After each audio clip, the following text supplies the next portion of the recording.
¿Recuerdan el orgullo que sintieron mirando la ceremonia de inauguración de los Juegos Panamericanos y Parapanamericanos? La sensación que compartimos celebrando el éxito, el doble oro de Gladys Tejeda y Cristian Pacheco, ganando sus maratones aquí en Lima. La alegría que parece cada día creciera cuando uno escuchaba la ahora famosa canción Jugamos Toros. No se preocupen, no voy a cantar. Pero yo recuerdo, y todavía me hace sonreír el pensarlo. ¡Qué orgullo!, ¿no? Y yo estoy segura que ese orgullo puede ser repetido constantemente en todos los peruanos y en todas las peruanas. Y para eso les quiero contar un poco sobre lo que he ido aprendiendo del Perú. 5 años atrás, en una oficina de la Embajada Británica en Beijing, recibí un correo que cambiará mi vida. Después de como 20 años como diplomática, había sido nombrada como embajadora británica en el Perú. Era un momento muy emocionante para mí y para mi familia también. Sería mi primer puesto como embajadora, pero también la primera vez trabajando fuera de Asia, donde han crecido mis 3 hijos. En ese momento, ¿cuál era mi imagen del Perú? Y también del mundo en el que estábamos a punto de entrar. Para mí, el Perú era un país lleno de riqueza, de colores, una historia milenaria, de poblaciones indígenas, diferentes idiomas, danzas, folclores. Era uno de los países más biodiversos del mundo. ¿Quién no quería vivir y representar a su país en ese paraíso lleno de posibilidades? Pero la otra cara de la moneda era más sombría. Perú era uno de los países más desiguales. Tenía problemas de narcotráfico y pobreza, violencia de género, malnutrición y un pasado oscuro de golpes y terrorismo. He trabajado antes en muchos países hermosos, muy interesantes, pero cada uno diferente. He trabajado en países con mucho potencial y a veces mucho poder a nivel global, en Vietnam, en India, en China. Y también en otros contextos sumamente difíciles, como era el caso de Afganistán. Todos países con retos y soluciones diferentes. Entonces, para mí, la pregunta era, ¿cómo sería la realidad y el futuro del Perú? Cuando llegué al Perú en el 2018, mi país ya estaba involucrado en un acuerdo gobierno a gobierno para los Juegos Panamericanos, Lima 2019. A través del acuerdo estábamos proveyendo asesoría al equipo peruano para entregar la operación de la infraestructura necesaria para los Juegos, nuevos estadios, piscinas, velódromos, muchos más. Y los Juegos me plantearon una ruta que estoy todavía viajando, tratando de buscar soluciones a través de la infraestructura. Pero también me dieron un ejemplo inspirador de cómo, a través de una visión compartida, un compromiso y la confianza de un equipo capacitado, que sí se puede hacer cosas que antes parecían imposibles. Pero al momento de mi llegada al Perú en 2018, por decir la verdad, me parece un poco raro, un poco incómodo, al menos para mí como persona, que el Reino Unido estaba apoyando el Perú en ese tema de mostrar lo mejor de sí mismo al mundo y a su propia gente a través de los Juegos. Pero que no estemos haciendo lo mismo como el país para apoyar al Perú en reducir la desigualdad que existía en el país, especialmente fuera de Lima. No es por decir para nada que los Juegos no eran unos momentos muy simbólicos para la nación y que no hayan dejado un legado sumamente importante a través de nuevos centros deportivos increíbles y accesibles a todos y a todas. Pero estaba segura que había mucho más que podríamos hacer juntos a través de colaboración en infraestructura.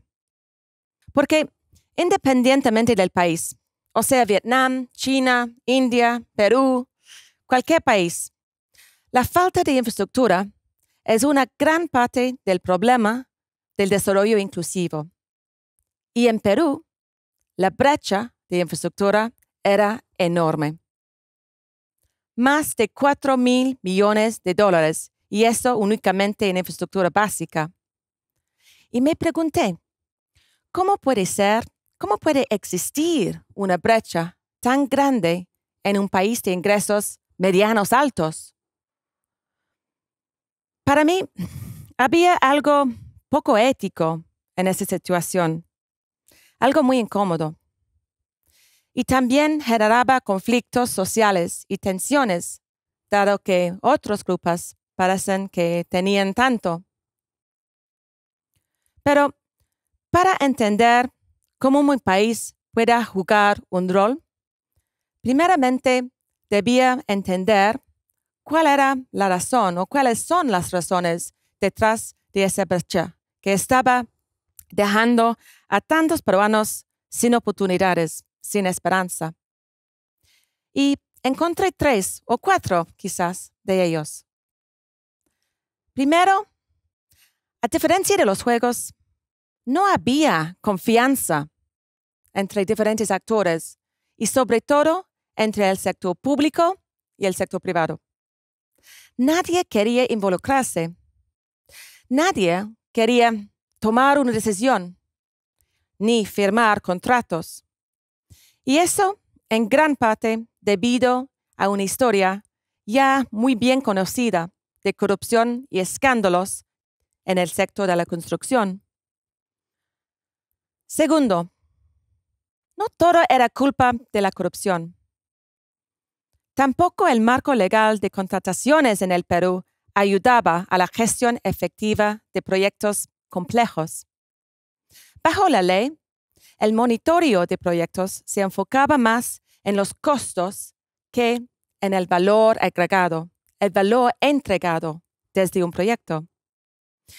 Por ejemplo, las horas trabajadas por los obradores o los toneladas de concreto en lugar de lo que era más importante, los servicios de salud, la educación brindada por una escuela operativa, el papel y las reglas rígidas por encima de las necesidades reales. Tercero, la falta de capacidad técnica en el sector público. Hace mucho tiempo que el gobierno parece que no ha invertido lo suficiente en sus propios funcionarios para que ellos tengan la capacidad para manejar, gestionar, contratar a grandes proyectos de esa escala, y aún menos a nivel regional, a pesar de las políticas de descentralización. Y finalmente, cuarto, quizás lo más importante, no había una visión ni un consenso para priorizar y decidir qué proyectos eran los más importantes, los más urgentes a nivel nacional. Por ejemplo, si bien se sabía que diferentes regiones necesitaban carreteras o escuelas o agua potable, no había un consenso sobre cuáles de esos proyectos se debe hacer primero o cómo se iban a gestionarlos o financiarlos.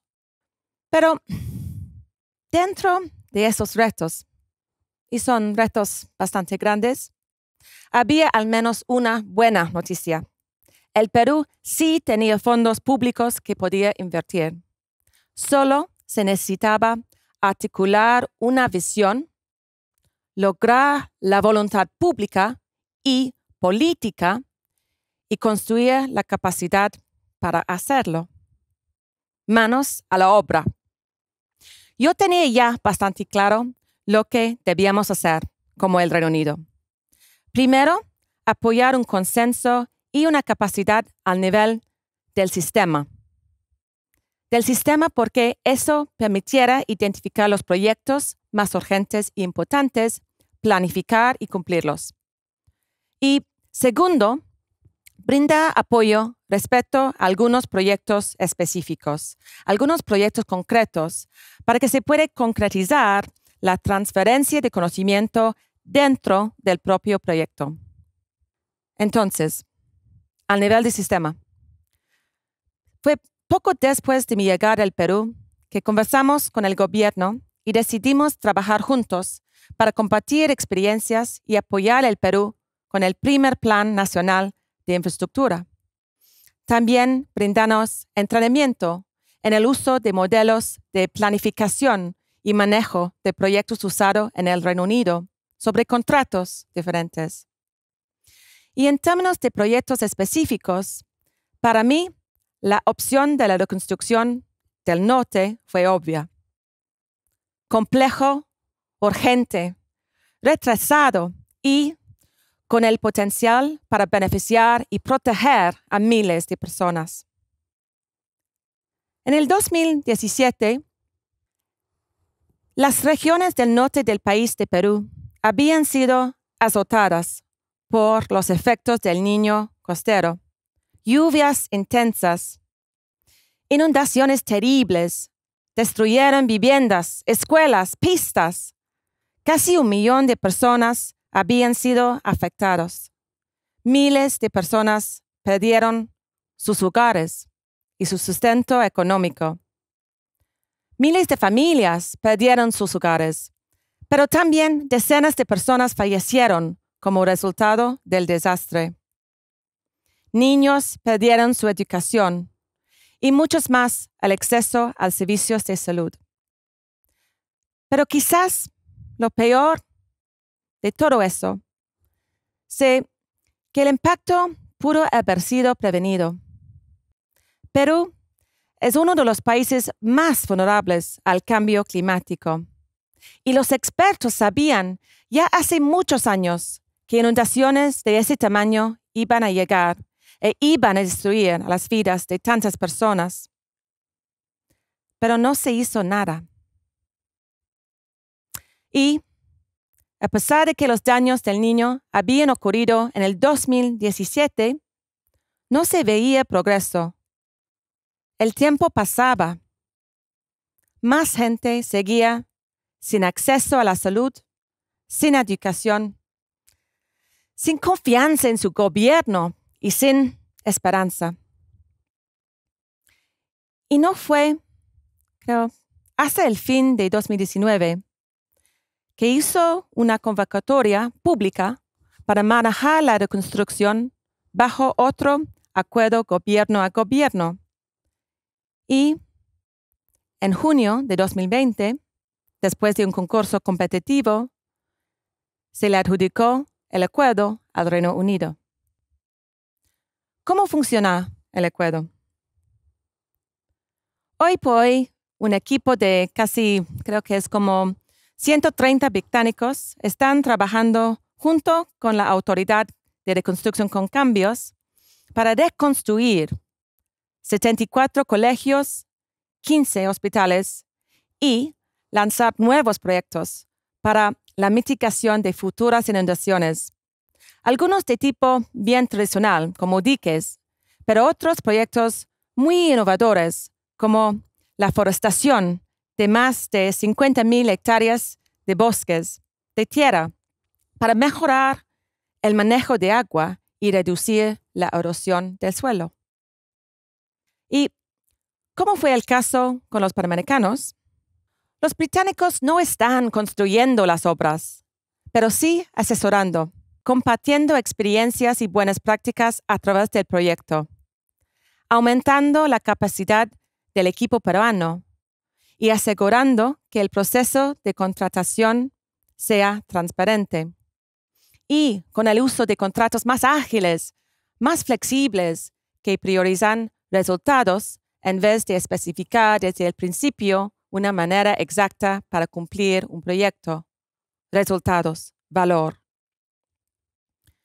Y en términos de diseño, estamos apoyando la incorporación de sistemas de monitoreo, alarmas tempranas ante fenómenos climáticos y adaptaciones estructurales dentro del edificio para prevenir y mitigar el impacto de inundaciones y lluvias intensas que pueden venir por el futuro, asegurando sobre todo que las nuevas infraestructuras sean sostenibles. Y en términos de resultados, después de un año del acuerdo, el equipo ya ha entregado algunos hospitales temporales para las necesidades inmediatas de más de 250,000 de personas. Y durante el año que viene, un gran porcentaje de los colegios y los hospitales estarían listos. Además, la reconstrucción está apoyando la reactivación de la economía después de COVID. A la fecha, el proyecto se han creado más de 10,000 puestos de empleo. Y gracias a ello, miles de peruanos y peruanas están recuperando sus vidas, su esperanza. Y quizás lo más importante es que estamos dejando no únicamente obras y servicios, pero también más capacidad dentro del sistema peruano para que el día de mañana el Perú ya no tenga que recurrir a más acuerdos gobierno a gobierno, sino que tenga capacidades para gestionar proyectos de este gran tamaño de manera independiente.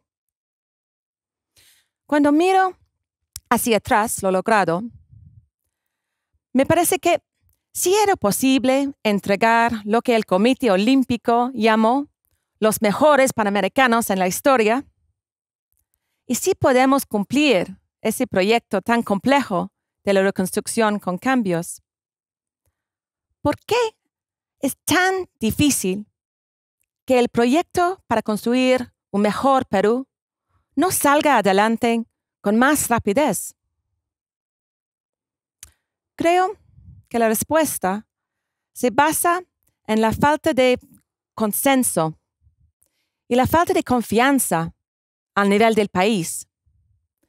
Me parece que esos son los factores que todavía faltan en el Perú, y no únicamente para cumplir proyectos de infraestructura, pero para asegurar el éxito del país con miras al futuro. Encontrarlos dependerá de un liderazgo, pero un liderazgo compartido y la articulación de una visión común de a dónde quiere llegar el país. Y para llegar a ese punto, hay que invertir.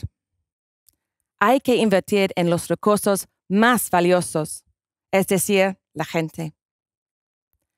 El proyecto y el futuro del Perú, sí, es un proyecto en sí mismo, quizás el proyecto más importante de todos. Y ese proyecto, como los Panamericanos y la reconstrucción, también enfrenta una carrera contra el tiempo, porque el país no puede seguir estancado más tiempo, no puede seguir dejando atrás a su propia gente. Ahora regreso a donde empecé.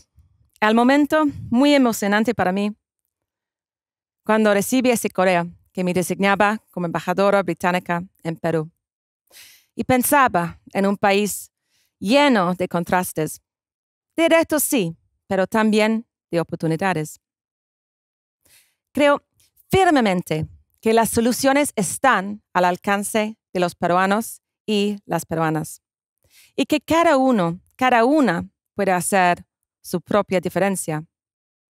Es verdad que no se puede lograr todo en un instante, pero sí se puede reconstruir confianza poco a poco, a través de logros pequeños y proyectos pilotos.